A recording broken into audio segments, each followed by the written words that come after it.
Halo teman-teman, salam sehat selalu untuk kita semua. Salam sejahtera dengan saya Bung Ropan. Dan kita akan bicara tentang kehebohan ya yang sudah terjadi di pencinta sepak bola Indonesia, para netizen ketika Pak Ketua Umum PSSI Erick Thohir sudah mengupload dalam Instagram dia salaman komando dengan kiper kelahiran Mataram atau Indonesia. Siapa lagi kalau bukan Emil Audero Mulyadi ya. Jadi ketika ini diupload banyak ya tanggapan-tanggapan yang sudah rumor beredar bahwa ini pasti deal. Here we go. Bahwa kalau sudah ada tanda Pak Erick Thohir salaman dengan siapapun pemain itu pasti jadi. Ya, termasuk Emil Audero karena begini, teman-teman. Ya, Pak Erick Thohir itu menuju ke Italia. Ya, dia bertemu dengan sohibnya, kerabat dekat dia ketika dia mengambil alih dari Massimo Moratti, karena Massimo Moratti itu terakhir menjadi presiden Inter Milan itu pada 2013.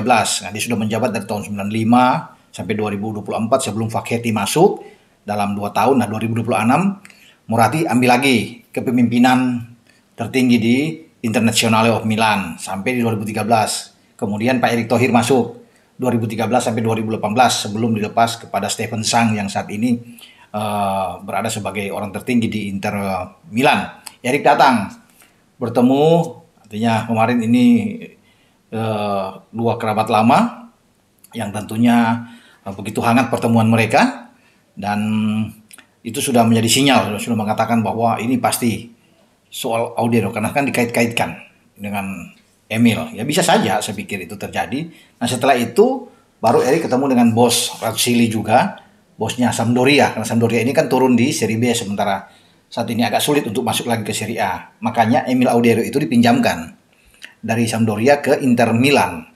Nah, masa peminjaman dia akan berakhir pada musim panas ini. Pada bulan Juni mungkin dia akan selesai, tapi kontrak dia masih sampai 2026 kalau nggak salah di Sampdoria. Oke. Nah, Erick bertemu dengan pemilik Sampdoria ya kemarin, kemudian juga dilanjutkan dengan pertemuan dia ya dengan kiper Emil Audero. Ya ada salaman di sana sehingga ini menimbulkan tanda-tanda bahwa Emil sudah segera dalam proses naturalisasi. Saya coba untuk menghubungi Pak Erick ya, saya dari semalam juga tapi belum ada balasan dari beliau. Tadi juga saya memastikan Pak, bagaimana nih? Ada cerita rumor-rumor ini, apakah sudah deal? Karena biasanya kan harus ada kejelasan dari beliau. Tapi memang belum ada. Nah biasanya kalau Erick belum ada ini memang boleh saja sudah bersalaman, tapi itu bukan berarti sudah harus deal dia akan jadi. Ya masih ada step-step berikut. Pembicaraan mungkin bisa saja mengarah ke sana, tapi kan belum ada pemberitaan resmi. Pak Erick Thohir belum secara resmi mengatakan bahwa Emil akan segera dinaturalisasi, walaupun sudah ada salaman di sana. Ya.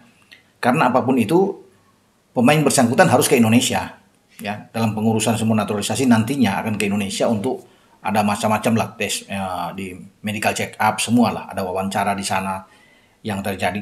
Tapi mungkin saja ini sebagai sinyal ketika Pak Erick berada di sana dan bertemu langsung dengan Emil, ada pembicaraan-pembicaraan, tapi mungkin Pak Erick tidak mau berbicara secara langsung ini. Ada waktunya tentunya. Ketika Pak Erick kembali ke Indonesia pasti kalau memang sudah terjadi pembicaraan serius, ya pasti beliau akan memberi sinyal. Ya, selama itu masih didiamkan tentunya ini belum bisa kita pastikan ya apakah ini akan segera. Karena kalau melihat dari masa lalu 2 tahun lalu kan PSSI sudah mendekati itu ketika kita masih di zaman ketua PSSI Pak Iwan Bule, sebenarnya sudah Pak Hassani juga sudah diberi tugas, bahkan Sintayong sangat berminat dengan pemain ini. Ya, sayang Emil Audero masih menolak.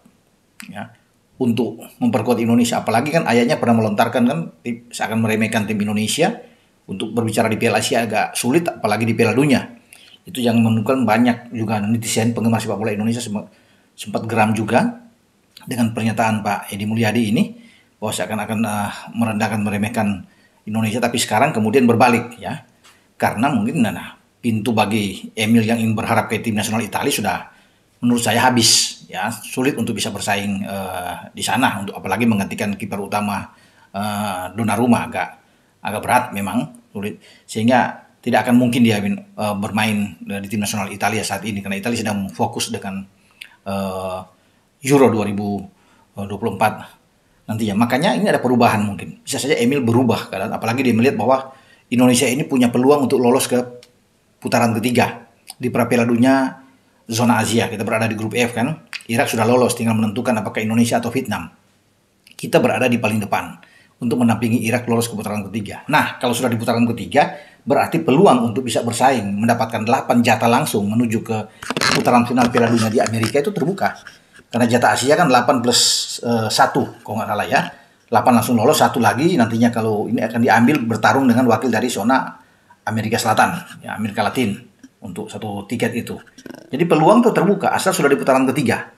Yaitu, sehingga banyak pemain juga yang tadinya agak ragu-ragu, ya, berpikir 2 kali memperkuat Indonesia, melihat peluang ini, ya mereka bisa berubah keadaan, termasuk dengan Emil Audero tentunya.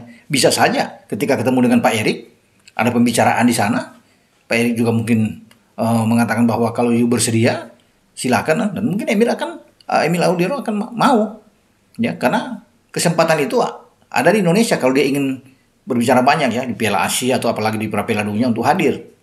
Ya, karena kita juga sedang memproses salah satu kiper itu Martin Paes, ya, kiper yang baik, yang bagus juga, yang sekarang bermain di FC Dallas dan prosesnya ada di CAS. Nah, Pak Erik lagi berusaha untuk bagaimana menggolkan ini. Kalau Erik bisa meyakinkan Emil dan Emil juga oke, ya serius, saya pikir kita punya 2 kiper yang bagus, yang baik. Ini yang top buat kita. Ada Martin Paes, ada Emil Audero di sana. Tapi perlu untuk ada pernyataan memang khusus, baik dari pemain yang bersangkutan, ya, seperti Calvin Verdong kan mengatakan bahwa dia dalam proses naturalisasi kan enak. Itu sudah meyakinkan para netizen, para penggemar sepak bola Indonesia, wah, ini udah pasti, ya. Tapi kalau Emil juga diam, ya boleh saja bersalaman, atau Pak Erik juga masih diam, ya tidak ada pemberitaan-pemberitaan resmi, tentunya ini kita perlu tenangkan dulu, ya. Pasti akan ada, ya, ke sana. Sinyalnya untuk menuju ke sana pasti terbuka. Karena Pak Erik sudah bertemu langsung. Mungkin ada pembicaraan yang saya bilang, bisa aja ada makan malam bersama, ya, yang mungkin akan diunggah juga oleh Pak Erik setelah bertemu dengan Emil Audero. Itu yang kita akan tunggu info ke depan, kepastian ini. Ya siapa tahu Pak Erik nanti membalas, ya, saya juga udah kirim pesan singkat ke Pak Erik untuk menanyakan tentang keberadaan Emil Audero ini, ya. Mudah-mudahan beliau bisa melihat, ya, konten video saya ini dan bisa memastikan itu, membalas, biasanya akan cepat membalas untuk soal rumor yang beredar tentang Emil Audero ini yang untuk dinaturalisasi, ya. Ya, kita juga sebagai penggemar, ya, tentunya akan oke kalau kiper dengan tinggi 192 ini akan sama seperti tinggi badan dengan Martin Paes ini berlabuh. Kekuatan kita luar biasa di bawah Mister Gawang. Karena Emil ini terakhir main bersama dengan Inter Milan itu pada kemarin, ya.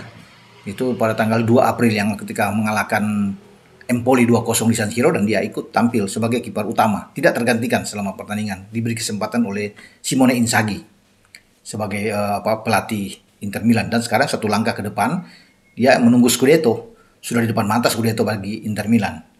Nah, Erik ketika ke sana, dia sudah mengatakan senang berjumpa dengan Emil, pemain keturunan, ya, Indonesia, berdarah Indonesia karena lahir di Mataram 18 Maret 97. Sekarang Emil berusia 27 tahun. Ya, dan Pak Erik mengatakan bahwa dia mensupport karir dari Emil, ya, dalam hal ini setelah dipinjamkan ke Inter Milan semoga bisa meraih Scudetto, dan itulah motivasi-motivasi yang diberikan Pak Erik. Tidak ada keterangan-keterangan lain yang mengatakan bahwa setelah terjadi negosiasi, ya, untuk bisa menarik Emil, dan Emil sudah setuju untuk bisa bermain bersama tim nasional kita.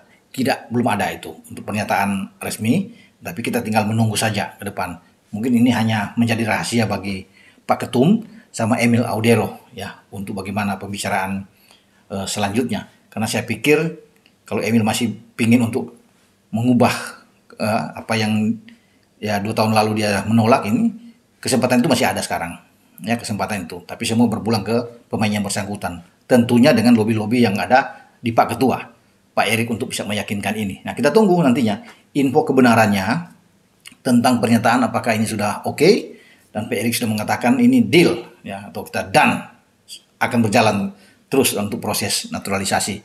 Itu yang kita akan nantikan, teman-teman. Banyak juga teman-teman yang mengatakan nggak usah, ya, kita sudah punya Martin Paes kan, ada Sierras Margono, ada Hernando, ada Nadeo, ada, ya. karena dia sudah pernah menolak memang ya bagaimana upaya kita menarik dia, karena dia lebih penting bermain untuk Italia, ya, bukan untuk Indonesia. Tapi sekarang berubah, dia bilang tinggalkan saya. Tapi ada juga yang mendukung, banyak juga yang mendukung. Ini bagus kalau Emil bisa datang bersama dengan tim nasional kita akan jadi kuat ya. Tim nasional kita, jadi akan sangat sulit bagi STY untuk bisa memilih, karena dua-dua bagus antara Martin Paes nantinya kalau sudah oke selesai dicas, dan jika memang benar Emil sudah ada di kita, wah ini kekuatan kita yang sangat dahsyat di bawah Mister ya. Tentunya kita tunggu teman-teman semua ya, karena masih bisa sampai besok lagi, siapa tahu ada info-info yang tentang Emil ini, pernyataan resmi ya, kita akan beritakan buat teman-teman semua penggemar sepak bola Indonesia yang saat ini sedang juga mengarah untuk fokus menanti pertarungan kita melawan tim Qatar U23 di Piala Asia U23 yang berlangsung di Qatar mulai 15 April sampai 3 Mei yang akan datang. Ya, fokusnya akan ada ke sana sambil kita juga melihat tentang perkembangan lainnya pemain-pemain naturalisasi ini yang akan diangkut untuk main di tim Garuda, tim Merah Putih kita. Oke, dengan saya Bung Ropan berbicara di sini. Terima kasih untuk Sina Cemerlang yang sudah membantu mensponsori channel YouTube Bung Ropan. Terima kasih buat semua teman-teman yang sudah membantu untuk subscribe channel YouTube Bung Ropan, like dan share, karena tanpa bantuan teman-teman juga channel saya tidak akan berkembang. Sekali lagi terima kasih, salam buat keluarga Anda di rumah. Dengan Bung Ropan, ciao.